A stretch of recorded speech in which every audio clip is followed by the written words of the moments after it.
السلام عليكم ورحمة الله وبركاته. معكم عبود أورج. فيديو اليوم يا أصدقائي راح أشرح لكم عن طريقة التعديل على جودة الأصوات في الأورج. طبعا يا أصدقائي قبل لا نبدأ في الفيديو لا تنسوا الاشتراك في القناة وتفعيل زر الجرس لحتى يصلكم كل جديد. طبعا بدي أستعرض لكم الأصوات قبل التعديل وبعد. طبعا هذا الاستعراض القبل. لنبدأ.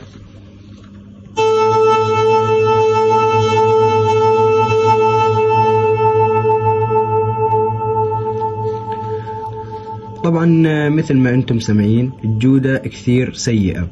لنبدأ في الشرح الأول. أول شيء نضغط على خيار فوليوم FX. من ثم ننزل لتحت قليلا بنشوف انه عندنا خيارين. طبعا الخيار الأول الإيكو، ندخل إلى إعدادات الإيكو. مثل ما انتم شايفين أصدقائي عندنا خيارين، الفوليوم والخيار الثاني المسؤول عن تردد الصدى في الإعدادات. إعدادات الفوليوم نعمل الفوليوم 20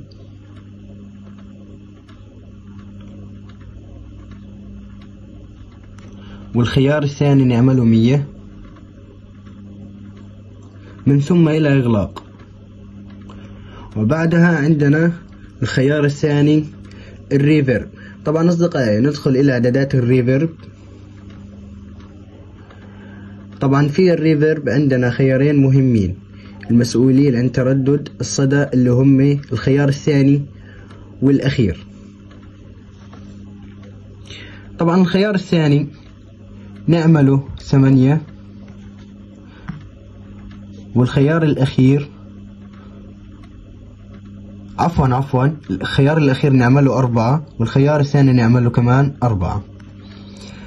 من ثم إلى إغلاق.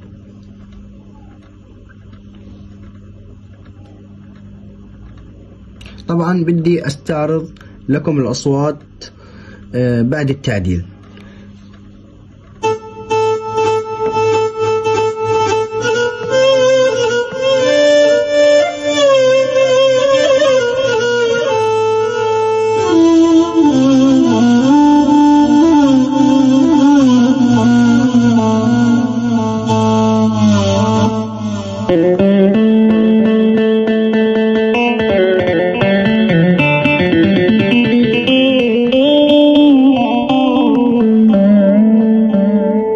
مثل ما انتم سامعين أصدقائي تم التعديل على الجودة بشكل احترافي.